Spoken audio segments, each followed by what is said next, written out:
Hello, April Punsaln here. I am the founder and the owner of Your Holy Herbal School. And today I'm going to be talking to you about one of my favorite herbs, Holy Basil.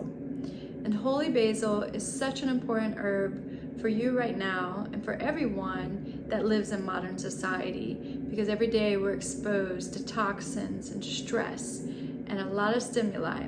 And this little herb right here that is super easy to grow can help us tremendously. So I'm going to talk to you briefly about the benefits of Holy Basil, why it's really good for stress. At the end, I'm going to show you how to make a tea with it, how you're going to harvest it and make a tea from both the dried and fresh leaves.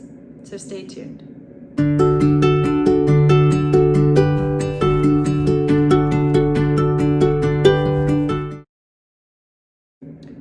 So Holy Basil is not a native herb to North America, but because it has so many amazing benefits and it's not invasive, I do grow it. It's one of the few non-native herbs I grow. And it's super duper easy. It's an annual, and it's in the mint family. So it has opposite leaves and a square stem. Holy Basil in India is such a sacred and revered herb. It is known as the mother medicine of nature. And also, which I love this one, Tulsi is the incomparable one, right? You can't compare Tulsi to any other herb. And it's also known as the elixir of life. And so Holy Basil helps with longevity. It helps improve your life. It helps align your mind, your body, and your spirit. So in India, it's said that this little herb, Holy Basil, can strengthen compassion, love by opening the heart and the mind, and that it brings clarity to one's life. Holy Basil does so many amazing things that I could probably name every body system in the body. All right, so it's known to work on the nervous system, big time, right? So it helps to relieve anxiety, it helps to relieve stress and depression, mild forms of depression. It works on the respiratory system, so you can use this, you can make a tea, or you could even do a syrup for coughs from Holy Basil. It also works on the digestive system. It's said to work on the reproductive system and enhance or increase fertility. So it's even good for the eyes and the skin. It's good for the mouth, dental health. You can make a mouthwash out of it. I could really go on and on and on. I'm gonna show a couple slides and make some key points about this herb, and then I'm gonna move on, bring you into my kitchen and show you how to make a tea with it.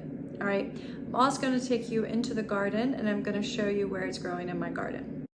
Holy Basil is an antimicrobial herb. There's been a ton of research that shows that it's antibacterial, antiviral, and antifungal. This explains why it's been used for centuries for wound cleansing and wound healing, and then also as a mouthwash, and also in India it's used for colds, congestion, and sinus infections.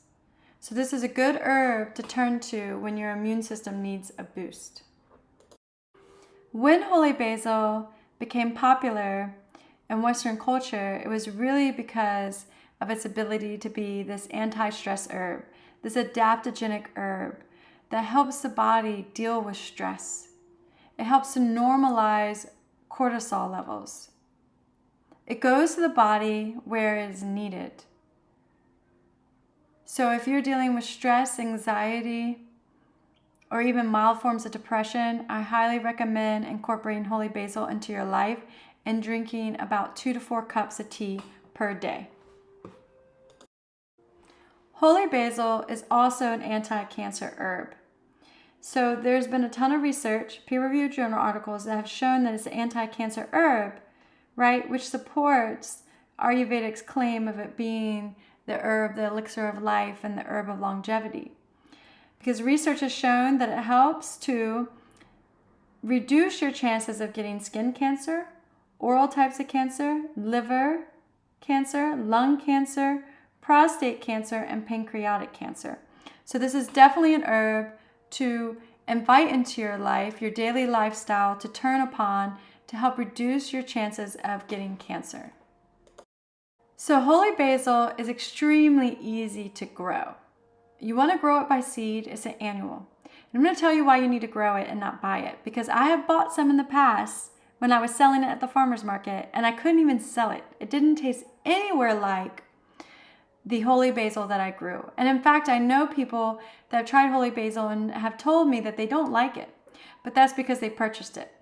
If you grow it fresh in your garden, it is going to be amazing, have an amazing taste. So here is holy basil in my garden, and I'm foraging or harvesting some to make a tea. And I always collect about the top 1/3 portion of the plant. This will keep it from flowering, although I do like some of the flowers in the tea. And maybe that's what makes it taste so much better than the store-bought. But I harvest about 1/3, and I didn't harvest that much. That's all I'm going to use to make a fresh tea because I want it to reseed in my garden. Back from the garden, and now I am going to prepare a tea. And so the first thing you want to do with the holy basil is you want to rinse it off. And so I just have a little bit of warm water right here and put it in this bowl. And now I'm going to prepare it for a tea.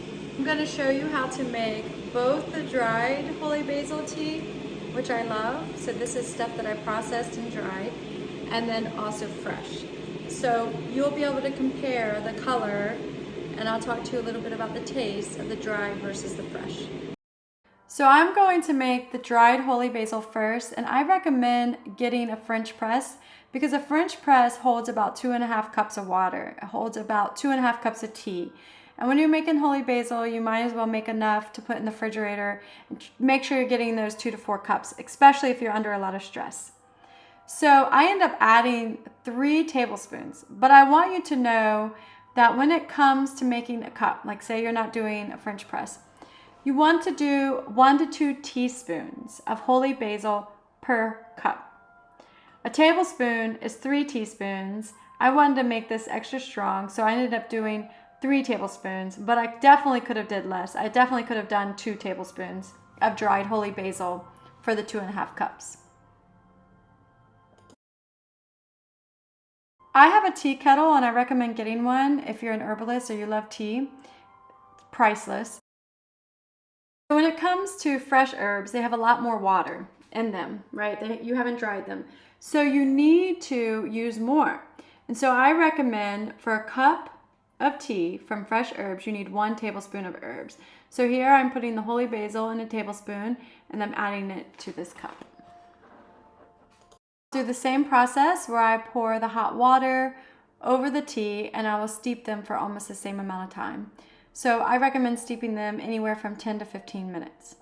After 10 minutes of brewing, this is what the tea looks like. So on the left, you have the dry holy basil tea, and on the right, the fresh. It's really nice to use a white tea mug so you can see the color. And you want to make sure that your dried holy basil has a nice, rich brown color. Okay, so I have both. The fresh is in this cup and the dry, and I'm gonna try them. I wish you were here with me and you could try them too. To me, the fresh is more spicy. Definitely more spicy. Has more of that attribute. So maybe if you were doing it for blood circulation, you're doing it for the circulatory system, you would want to do the fresh. Let's try the dry. The dry to me is more earthy and more grounding because it is not as spicy. So I recommend you grow it and you drink it both fresh and dry. And you want to drink 2 to 4 cups a day, especially if you're under a lot of stress and pressure. All right, well, holy basil says bye. Yes, I'm a dork. And I hope you enjoyed this video. If you did, hit subscribe, hit like, leave a comment, show us some love, and we will keep showing up for you and sharing some of these very important herbs for you to incorporate into your life to improve your longevity and to improve your quality of life. All right, peace.